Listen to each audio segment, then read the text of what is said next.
I used to think I knew how to survive. I ate carefully. I went for regular checkups. I sometimes walked around the lake near my house, but none of that meant anything on that fateful evening. It was an autumn night. I was home alone. I had just put my feet up on the chair, hadn't even turned on the TV, when my left chest felt squeezed tight. An indescribable sensation, as if an invisible hand was gripping my heart from the inside. My left arm went numb. I couldn't catch my breath. No one beside me, no one to call. Just me, and a cold fear spreading over my whole body like ice. Do you know the feeling when you realize you could die within 60 seconds, and no one would know? That's not just a theory. More than 380,000 Americans each year have a heart attack while they're alone. And even more frightening, 89% of people over 60 don't know what to do in that life or death moment. They panic, they freeze, or they do the wrong things that make survival less likely. I nearly became one of them, but I survived thanks to 7 simple actions anyone can do in the first 1 minute. And research from the European Heart Journal shows, if you know exactly what to do in the first 60 seconds, your chance of survival can rise up to 73%. 73%. Just by knowing ahead of time and preparing the right way. And there is one single action that researchers at Harvard compared to having a paramedic sitting in your living room, not a drug, not expensive medical equipment, just knowing the right method and practicing it before it's too late. Today, I will share everything, no holding back. Not with theory, with a true story, mine. Stories of people who almost didn't make it, and yours, if you listen carefully and take action today. If you can do just one thing after hearing this part, write down the 7 survival techniques I'm about to share. Write them by hand, clearly, then stick that paper next to your phone or by your bedside.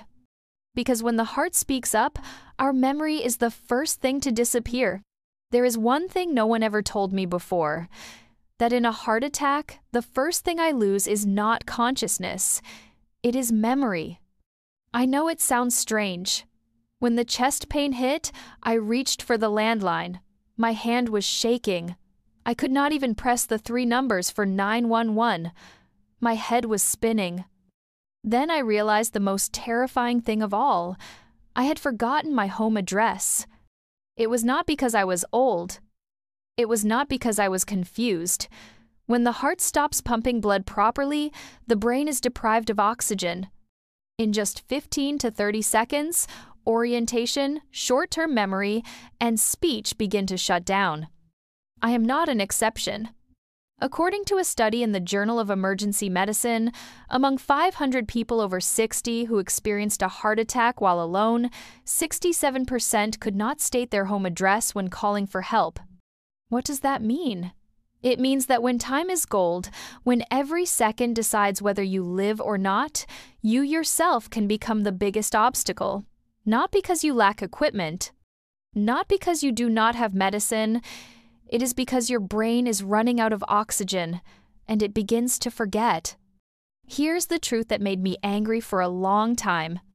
Why are survival skills this important not taught in hospitals?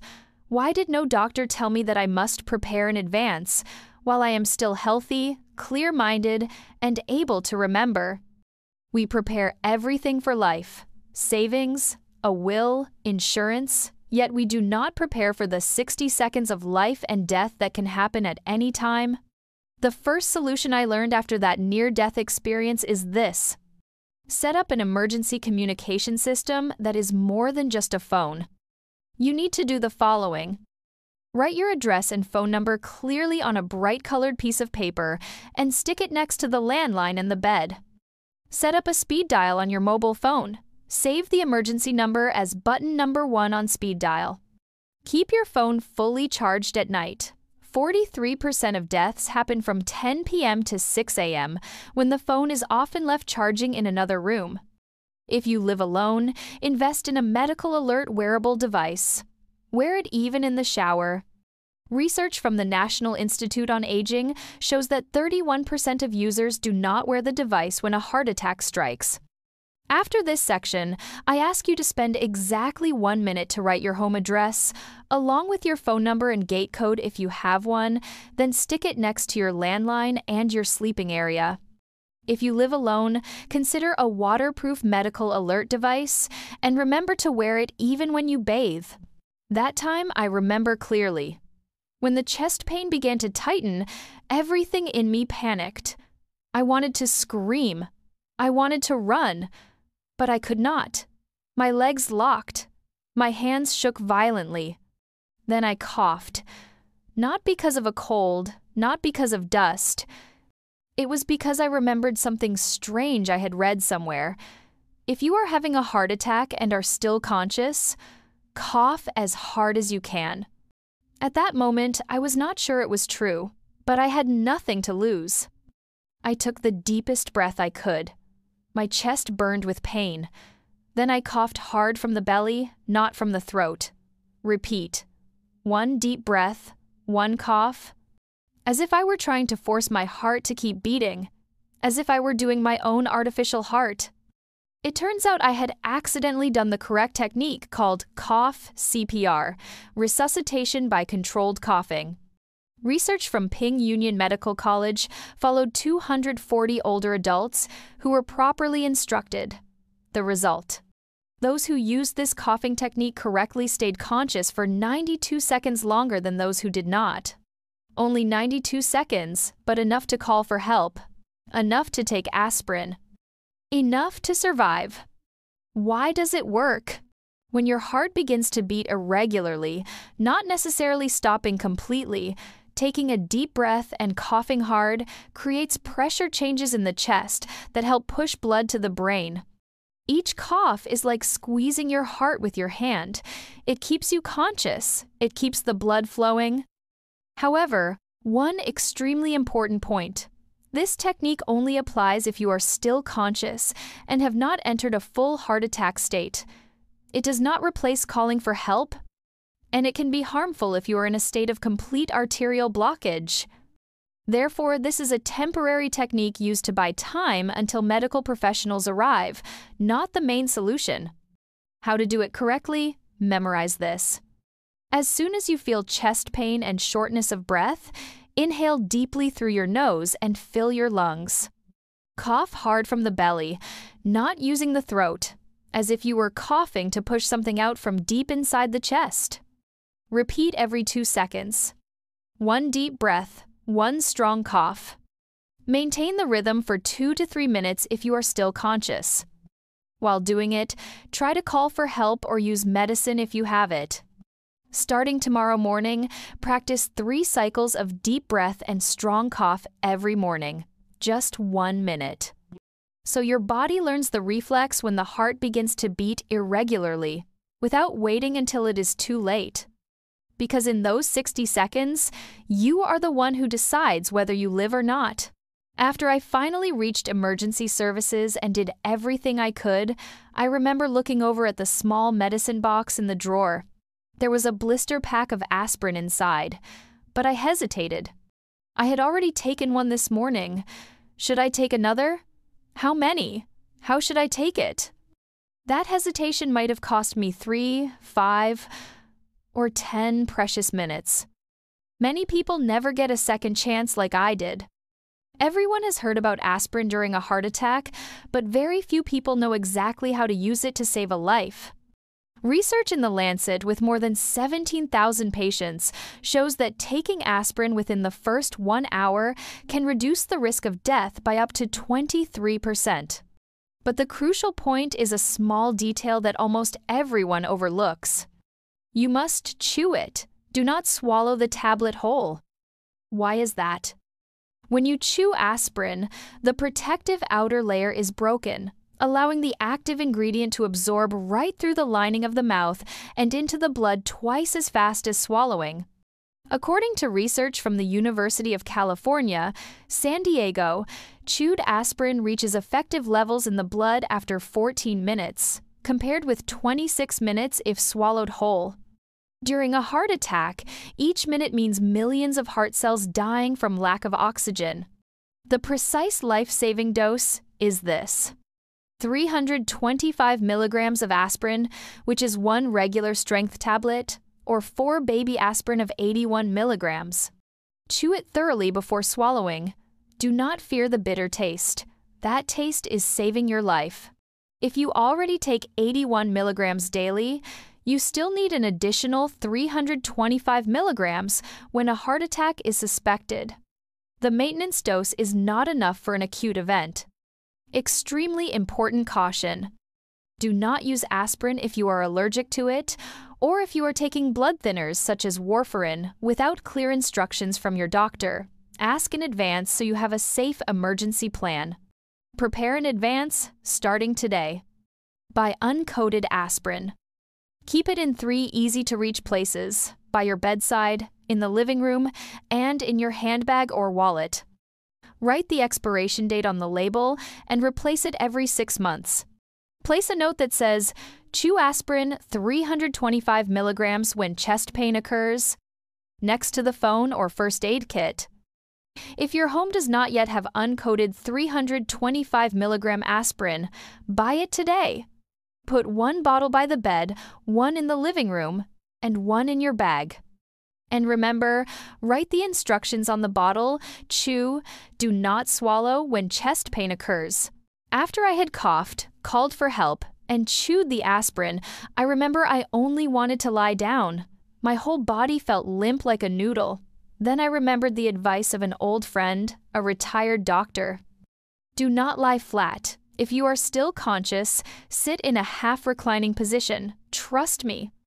At that moment, I did not understand why, but I followed it.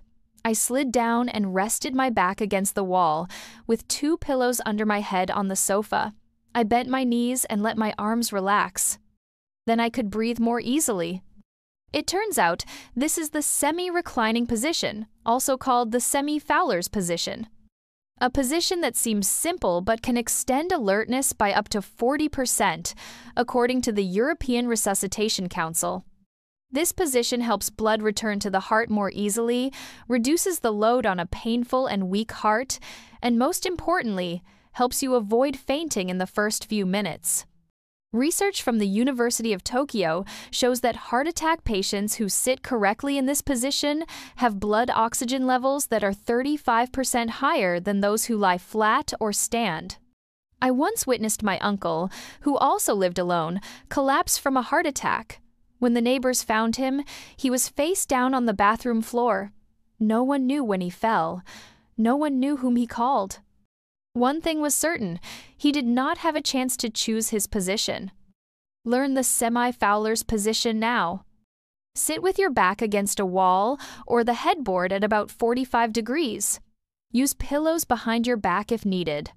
Bend your knees slightly, with both feet firmly on the floor or bed. Relax your shoulders and loosen your collar. Unbutton the shirt if needed, and loosen the belt. If you begin to feel faint, lower yourself slowly to the floor, lie on your right side, and bend one leg. This is the recovery position that helps keep your airway open if you lose consciousness. Avoid lying completely flat because that position causes blood to pool in the lungs, makes breathing harder, and increases pressure on a damaged heart. Do not get up and walk around because sudden drops in blood pressure can make you fall. Tonight, try leaning back against a chair or the headboard. Add a light pillow, bend your knees, and hold that position for 30 seconds. Listen to your body. Memorize that feeling, so later, if needed, you will automatically return to the position that protects you. Imagine this: you reach 911, you are still conscious, you still have hope, but 10 minutes later, the medic knocks on the door. No one opens. The door is locked. They call out. Still no answer. They break the door. It takes 8 minutes. When they get inside, you are no longer responsive. It sounds like a tragic movie, right? But this is the true story of a 74-year-old man who lived just 2 streets away from me. He lived alone. He always locked his door carefully. And he died only 4 steps from the phone. Research in the Journal of Emergency Medical Services tracked more than 8,500 heart attack cases in older adults and reached a shocking conclusion. 34% of deaths happened because first responders could not get into the home in time. The average delay, 11 minutes. In a heart attack, 11 minutes can be the difference between full recovery and permanent brain damage. Here is something no one teaches us. The first action when you notice signs of a heart attack is not to make a call. It is to unlock the door. It is heartbreaking to realize this. In their final minutes, many people managed to call. They managed to take medicine, but they did not manage to open the door. They thought they had more time, or they collapsed right after the call. So, learn this survival habit today. The routine is unlock the door, turn on the lights, and signal. Unlock the front door as soon as you feel symptoms. Chest pain, shortness of breath, numbness in the left arm, cold sweat, dizziness. If you can, crack the door or open it fully. Turn on all the lights in the home, from the front door to the bedroom. A brightly lit house helps medics find the right address, especially at night. Install an outdoor lockbox with a spare key and register the code with your local fire department. Many counties in the United States allow you to provide the code so the ambulance can enter without breaking the door. Put a bright sign or a red cloth outside during the day. In an apartment building, call security or the front desk right after 911 so they can guide the responders. According to the University of Pennsylvania, people who unlock the door immediately after the first symptom have a survival rate 47% higher than those who wait until after the call. Starting tomorrow, practice the door unlock reflex each morning as a tiny drill. Place a note by the door that says, "When chest pain starts, unlock the door now." If you live alone, consider an outdoor lockbox and register it with the fire department. A door already open can save an entire lifetime. While I waited for the ambulance to arrive, after I had coughed, chewed the aspirin, and unlocked the door, I still could not stop trembling. My whole body swung between hot and cold. My heartbeat pounded. My throat felt dry, as if someone were squeezing it. I started to breathe fast, then to panic. In that moment, the only thing I could control was not my heart, not my hands, but my breathing. Did you know that the wrong way of breathing during a heart attack can make you die sooner? When we are afraid, the natural reflex is to breathe fast, short, and shallow, called hyperventilation. This quickly lowers the level of carbon dioxide in the blood, makes the blood vessels constrict, and starves the heart of blood even more. But if you know how to breathe correctly, you can lower blood pressure, slow the heart rate, reduce oxygen demand, and prevent spasm of the coronary arteries. According to research at Stanford University Medical Center, patients who used controlled breathing during a heart attack had heart damage reduced by 45% compared with those who breathed by instinct. Here is the technique I practice every morning after that near-death day, and you can learn it in 1 minute. Controlled breathing with a rhythm of 4-4-6 or 4-7-8 if you are already comfortable.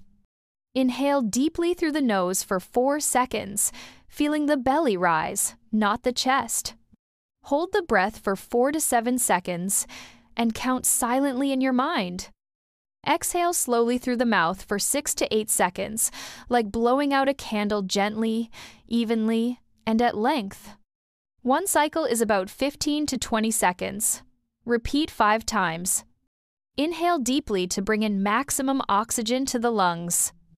Hold the breath to raise the level of oxygen in the blood.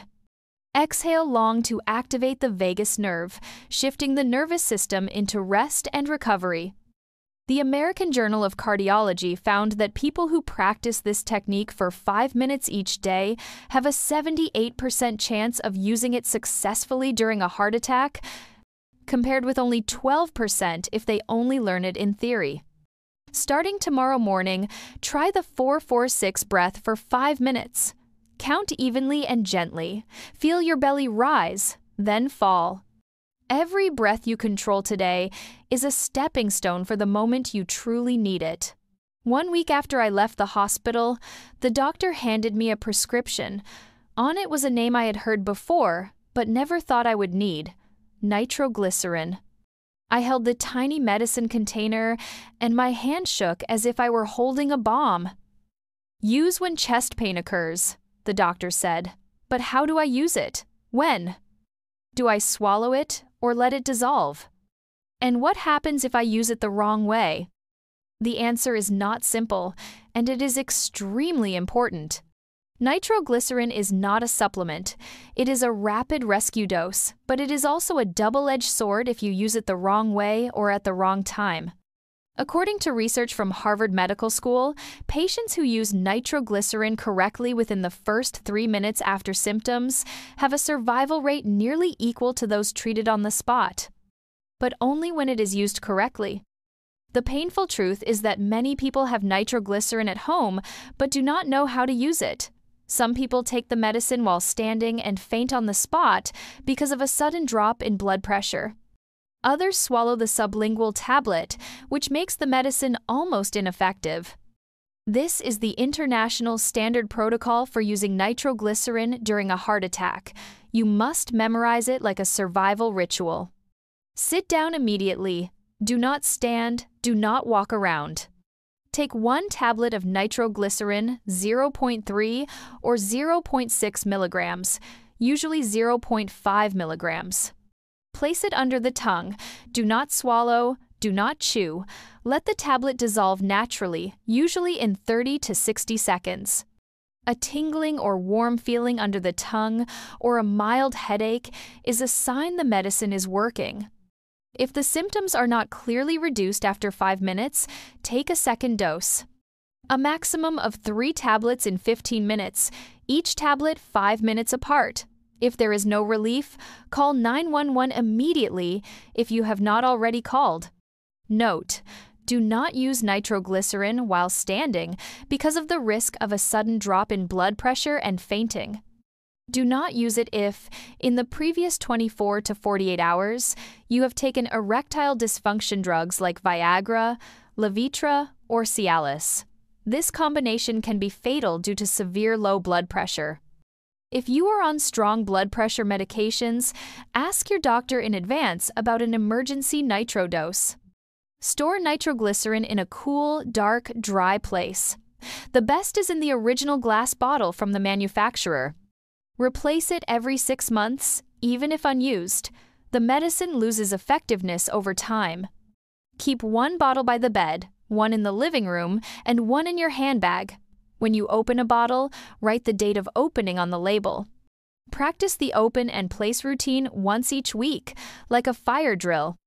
If your doctor has not prescribed nitroglycerin, call to ask for clear guidance. If you already have the medicine, keep it in the 3 easiest places to reach. Write the opening date on the bottle, and once a week, practice the steps. Open the cap, place it under the tongue, like a fire drill. No one learns to swim in a whirlpool. I will never forget the feeling after I made it through the crisis. It felt like being born a second time. In that same moment, I realized that surviving was not enough. I did not want to just avoid death. I wanted to raise my chances of living well and living independently every day. I began that journey with the smallest things that can be measured, verified, and repeated. I set up a plan for 4 to 8 weeks, with no gym, no equipment, and no cost. I only needed my body and a bit of determination. The plan has 3 parts. Practice the 5 survival techniques, 10 to 15 minutes each day. Track 6 simple physical metrics at home. Record weekly progress, turning feelings into numbers. Part 1. Practice 5 life-saving techniques, 1 main technique each day. Monday. Cough CPR, 3 cycles for 1 minute. Tuesday. Semi-Fowler position, 2 sitting trials, 1 minute each. Wednesday. Controlled breathing 4-4-6, 5 minutes in the morning. Thursday. Unlock the door and turn on the lights and rehearse calling for help, 3 minutes. Friday. Practice the nitroglycerin routine as a dry run. Perform the steps 3 times. Saturday and Sunday. Rest or practice the technique you feel least sure about. Each week, raise the difficulty gradually by increasing duration and adding simulated situations, at night, after waking up, while sitting at the table. Part 2. 6 simple metrics to measure physical progress after 60. Stand on one leg with eyes open. Goal is 30 to 45 seconds per side. Wall push-up hold. Aim for 30 to 60 seconds. Chair stand test. Count how many times you can sit down and stand up in 30 seconds. Waist circumference. Measure at the navel every 2 weeks. The goal is a gradual decrease if you have excess visceral fat. Resting heart rate in the early morning, staying under 75 beats per minute is ideal. Sleep quality. Use an app or simply rate from 1 to 5 each morning. Write these metrics in a dedicated notebook or print a checklist and place it on the refrigerator. Part 3. Set weekly milestones to create a sense of success. Week 1. Learn the movements and hold for 15 to 20 seconds. Week 2. Add 5 seconds and add 1 repetition to each exercise. Week 4. Try rehearsing 2 techniques back to back. Week 6. Recheck your metrics and compare with the first time. Week 8. Record a video of yourself practicing and send it to your children, grandchildren, or friends. Pass on these life-saving skills. You can start tomorrow. Each day, choose 1 technique and practice for 5 to 10 minutes. Print a tracking sheet and put it on the wall, and mark a check each day. Each week, measure 1 small metric again, stand on 1 leg, measure your waist, count your chair stands. The more numbers you have, the more clearly you will see that you are living healthier day by day. I used to think my heart would betray me. I used to live in fear, afraid that one night I would collapse and no one would know. Afraid of curling up on a cold floor, waiting for someone to find me, too late. Then I realized it was not that my heart was weak. It was that I was never taught how to survive when it speaks up. The truth is, the heart is not an enemy. It is a loyal companion, and like every companion, it sometimes calls for help. The question is, do we listen?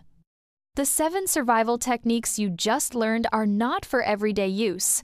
They are so that when the time comes, you are ready. They cost nothing. They require no equipment.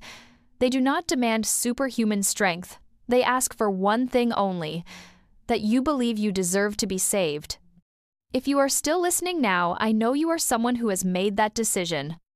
I am writing these lines not only because I survived, but because I know there are millions of people out there, parents, aunts and uncles, brothers and sisters, who do not know that death can come simply because they forget to unlock the door, because they swallow aspirin instead of chewing it, because they stand up while having chest pain. I do not want to lose anyone else because of missing information.